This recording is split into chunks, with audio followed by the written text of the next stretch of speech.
So I'm Joshua Hand. And I'm Tiffany Hand. And we've been coming to Christ Fellowship for about 9 years now, since 2012.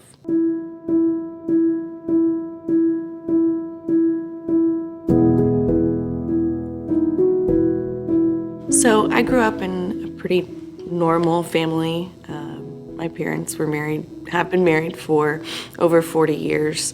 I have one older sister, and she was very focused in school, as my parents were principal and a teacher. And with my undiagnosed ADHD, that made it really hard for me to feel like I was living up to their expectations. I had a group of really good friends in junior high that brought me to the Lord. But in high school, I wanted to be a cheerleader and be popular and cared a lot about what other people thought about me. A little bit too much, obviously, and fell away from the Lord in those years and then into my college years. Then I just started partying and not going to class, and then just kept partying. And one night at a party, a friend of a friend offered to drive me home, and ended up inviting himself into my room and raped me. So after that, it was a continual downward spiral from there. So I grew up in a Christian home. My parents were always there for me. We went to church. We always did stuff together at the house. I mean, it was a really great home. I mean, I even accepted Christ as a young kid and really was touched by God early. High school I wanted to be popular and cool and play sports, and started falling away from God and went another path.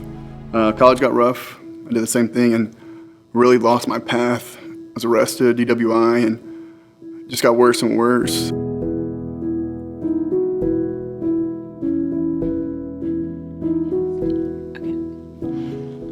So I lost my job at one restaurant and I went to apply at another restaurant. And I remember thinking when I went in to get my application, I was waiting for my interview and I was already a little bit nervous. But then the most handsome man I had ever seen came out to actually interview me for my first interview. So I was extra nervous. And then once I started working there, all the girls wanted to talk about how handsome he was, and I did not think in a million years that he would ever be interested in me. But a few weeks later, Josh got my number from a friend of his and called me and invited me to go to a party with him. And when his friend wanted to leave early to go hang out with another girl, I quickly volunteered to give him a ride home that night, which I did, and it's all kind of history from there. We get married and it was great. But then life happens, money, and then we have a child. Me as a father wasn't ready to be a father. I still wanted to party and do what I wanted to do, and you can't do that with a kid. So it got tough. We just couldn't communicate at all. There was a lot of distrust from the way that we started our relationship. So the first year there were a lot of fights and suspicions. So I just dove into my work even further. I can tend to be a bit of a workaholic, and it made it easier to not deal with the things that we already weren't dealing with at home. Which led to me justifying having an affair with an employee. And I remember thinking when Josh found out and came to me, wow, I guess he does still care. I really just thought he would leave and that would be it. When I found out about the affair, I was angry. Not because of what happened, it's because I did the same thing 10 years before and never told her.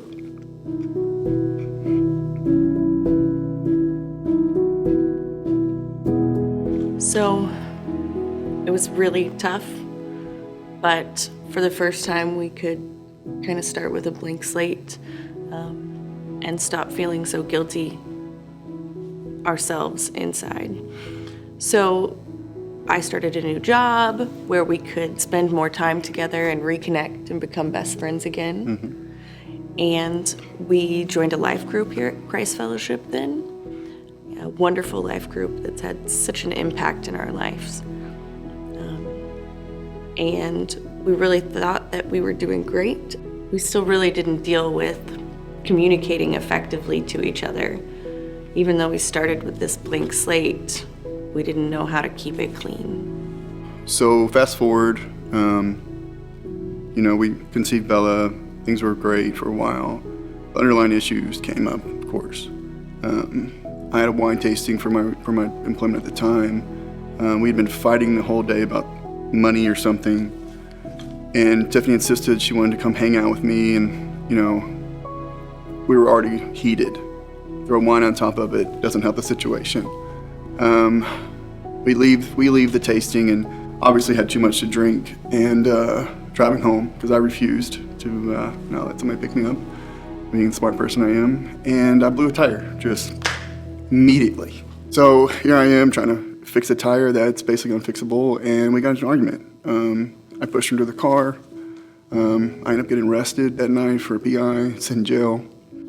Prior to that night, we had one of the other couples in our life group actually start as one of the launch couples for Re-Engage coming to Christ Fellowship. So they had been talking about trying to get some of the rest of us to join, and we thought we were doing just fine and we didn't need that. That night was a Friday night, and we literally came to our first Re-Engage meeting that Sunday. So that first night, we gathered around the table in our first small group and got a taste of what it was like to be able to be authentic and real with the other couples in Re-Engage. We really enjoyed listening to the testimonies every week, as they made it feel like we were not the only people with our problems. They were real, just raw people just like us. We found some really great people in our group, and we were able to really get to know them and love them. They're solid friends that we still have to this day, and we were able to really connect. That's what Re-Engage is all about, is being able to be real and feel safe and feel known and feel loved and know that other people are going through some of the same things that you are, and that's okay, because we're all just broken people.